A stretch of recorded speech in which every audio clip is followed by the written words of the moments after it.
Hello everybody! In this video, I introduce the topic of family and family therapy. We will talk about what makes a family healthy and what makes it toxic. We will explore the key concepts we need to keep in mind always when we try to understand how families work and what are the reasons behind certain dynamics. This video is actually a starting point for a broader exploration of mental health and relationships. We will be coming back to these concepts in future content as we take a closer look at the emotional patterns and possibilities for healing that begin and often return to the family. This video will also hopefully help you understand why your family has had so much influence on you. As a result, you will develop a deeper understanding of yourself and, more importantly, more compassion and love towards yourself. And when you come to a point where you really love yourself, this is where everything in life starts to unfold more smoothly. So, what does it mean that a family is a system? The key is to understand that a system is made up of many interconnected parts. Each part influences the others, and together they create the whole. Each part of a system has its own function, purpose, and needs. A family works in much the same way.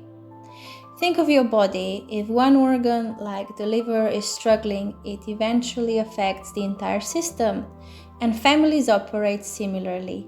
Being part of a toxic system will inevitably impact you in some way.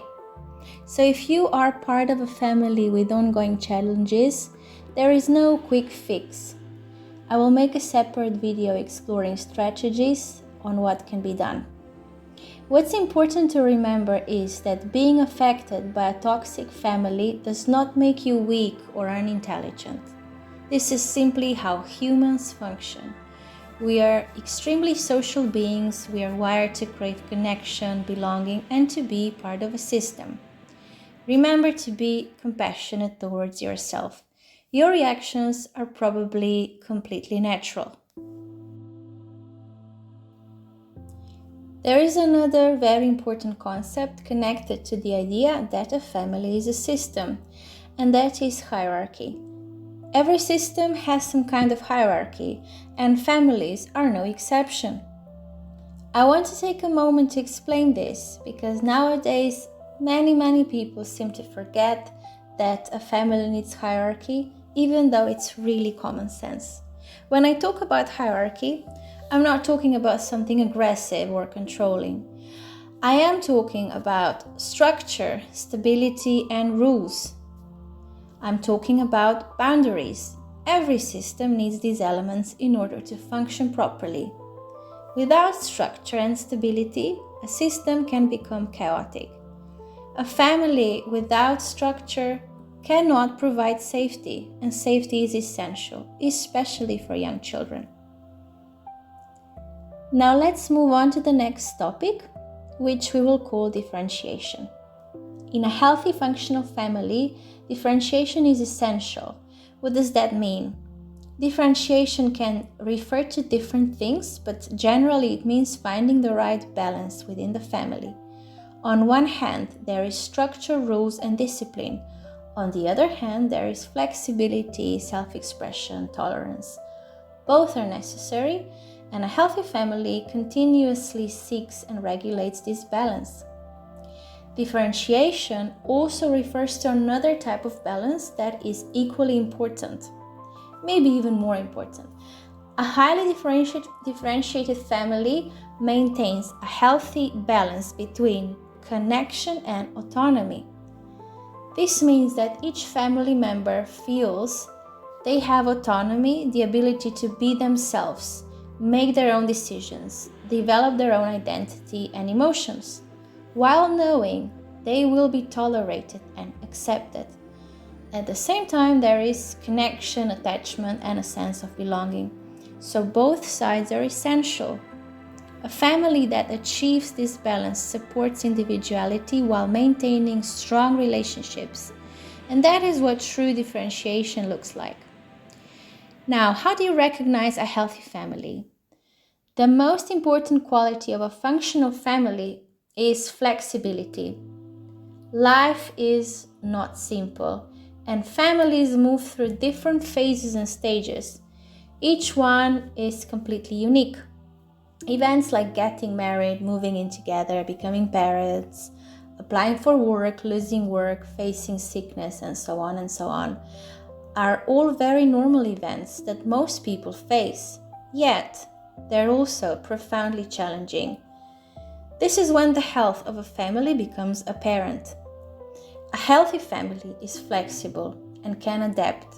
When something unexpected happens, there may be a period of shock and uncertainty, but a healthy family manages to restore balance, re-establish structure, and continues functioning effectively. This ability to adapt and maintain stability through life's challenges is what truly defines a healthy functional family.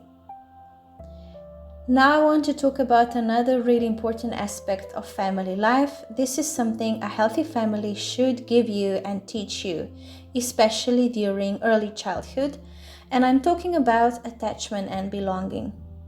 Different therapeutic approaches discuss this in various ways, but today in psychotherapy, it is widely accepted that as human beings, we are inherently social and relational. Healthy attachment is natural and essential. We all need it and we all crave it. Relationships, connection, love, trust are fundamental to our well-being. When we explore challenges people face, whether physical health issues, mental health issues, lack of motivation, or patterns of unhealthy relationships, many of these problems originate in our early relational experiences. Most of these difficulties are actually rooted in relationships, often with primary caregivers. The patterns and wounds formed in those early connections are carried subconsciously into adulthood. While you can attempt to address these issues on your own, I believe complete healing usually happens within the context of a new relationship. Relationships and attachment are the spaces where true healing occurs. Your family was meant to teach you the skills of attachment, how to relate to others, how to form meaningful connections, how to regulate emotions and manage stress, and how to repair and maintain relationships.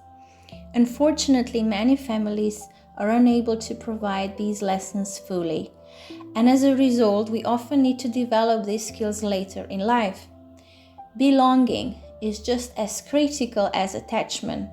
We all need to feel that we are a part of something, a part of community, that we are seen, accepted, connected. Acknowledging this need and seeking connection is deeply beneficial for our mental health.